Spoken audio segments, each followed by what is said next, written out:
Baiklah, di video kali ini saya akan membahas tentang rangkaian kombinasional. Tapi sebelumnya, perkenalkan, nama saya Wan Oktavia Sibarani, NIM H10511911001. Baiklah, di sini kita akan melakukan langkah-langkah percobaannya. Untuk percobaan yang pertama, kita akan membuat rangkaian full adder seperti gambar berikut. Jadi di sini saya sudah menyiapkan rangkaiannya, yaitu yang ini.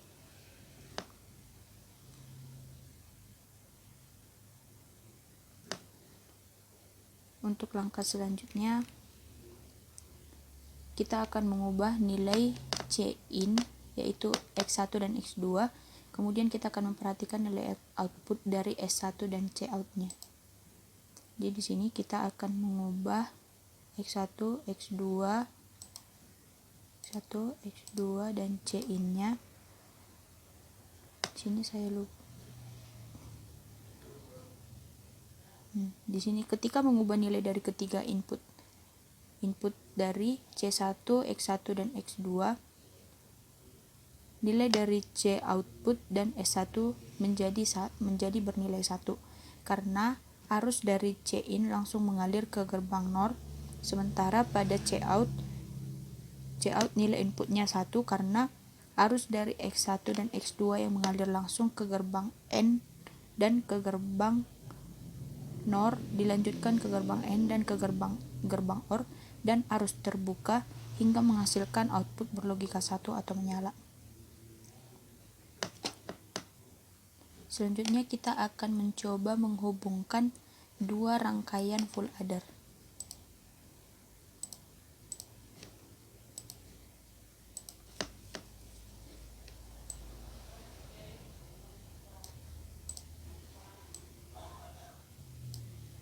Nah, di sini rangkaiannya sudah terhubung. Baiklah, selanjutnya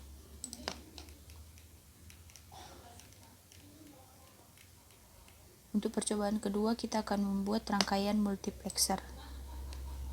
Di sini saya sudah menyiapkan rangkaian multiplexer.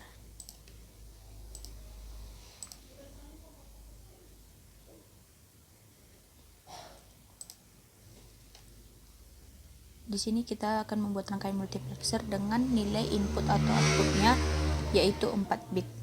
Kemudian mengatur keempat input dengan nilai yang berbeda seperti contoh pada gambar. Jadi kita mengubah nilai inputnya.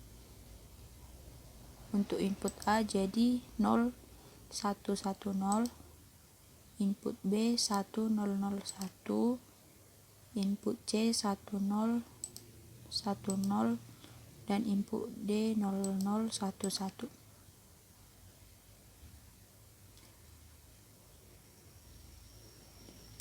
Nah, ketika kita mengubah keempat input, yaitu input A, B, C, dan D, namun di outputnya belum terjadi perubahan.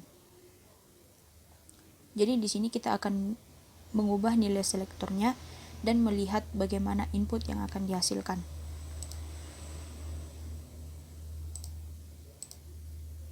Nah, ketika selektornya kita rubah, maka outputnya ikut berubah. Dengan mengganti nilai selektor menjadi 00, pada bagian output yang tadinya XXXX berubah menjadi 0110. Sama dengan nilai input A. Hal ini karena nilai yang diinputkan, maka keluarnya akan sesuai dengan apa yang diinputkan pada waktu yang sama. Kemudian selanjutnya kita akan mengganti nilai selektornya menjadi 01 kemudian kita akan melihat inputnya. Nah, ketika kita mengubah selektornya menjadi 01, pada bagian output pun berubah dan sama seperti input B. Selanjutnya kita akan membuat jadi 10.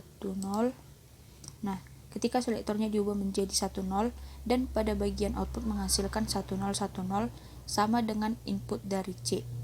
Dan hal ini juga terjadi karena memiliki alasan yang sama dengan inputan yang sebelumnya. Langkah yang terakhir, kita akan membuat selektornya bernilai 11. Nah, ketika kita mengubah nilai selektornya jadi satu-satu, kita melihat bahwa nilai outputnya sama dengan nilai output D.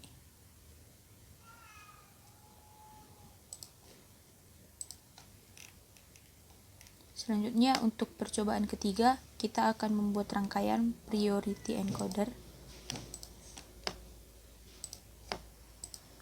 Rangkaiannya sudah saya siapkan sebelumnya. Nah, jadi ini adalah rangkaian priority encoder seperti yang ada pada modul. Jadi di sini nilai output Z sama dengan 0 karena mengindikasikan bahwa inputnya semua masih bernilai 0 atau masih dalam kondisi mati. Langkah selanjutnya kita akan mengubah nilai W0 menjadi 1. Ketika input diubah menjadi 1, output dari Y1 dan Y0 berubah menjadi 00 dan output dari Z berubah menjadi 1. Hal ini karena arus yang berjalan dari W0 mengalir ke priority encoder yang kemudian mengalir ke output Z dan menyebabkan nilai berubah menjadi 1. Selanjutnya kita buat W1-nya bernilai 1. Nah, di sini ketika kita membuat nilai W1 menjadi bernilai 1, ketika nilai input diubah menjadi 1, output dari Y1 Y0 menjadi 01, yang awalnya tadi 00 menjadi 01, dan nilai input tetap memiliki nilai 1. Hal ini karena arus sudah mengalir dari W0 dan W1 menuju priority encoder sehingga output dari Y1 dan Y0 berubah, sementara output Z tetap memiliki 1 karena arus melalui priority encoder berjalan langsung menuju outputnya. Kemudian kita klik W2, kita ubah nilainya menjadi 1. Nah, di sini ketika W2 menjadi bernilai 1, nilai output dari Y1 Y0 berubah dari 01 menjadi 10. Sementara nilai dari output Z masih memiliki nilai yang sama dengan nilai sebelumnya. Dan yang terakhir kita klik W3. Nah, ketika kita mengklik W3, dengan demikian semua nilai input dari W0 sampai W3 menjadi bernilai 1. Dan kembali terjadi perubahan di output Y1 dan Y0 yang tadinya bernilai 10 menjadi bernilai 11, dan sementara pada output Z masih memiliki nilai yang sama dengan yang sebelumnya, yaitu tetap bernilai 1. Baiklah, demikian presentasi saya mengenai rangkaian kombinasional. Kurang lebihnya saya mohon maaf. Kalau ada tutur kata yang salah, saya mohon maaf. Atas perhatiannya saya ucapkan terima kasih.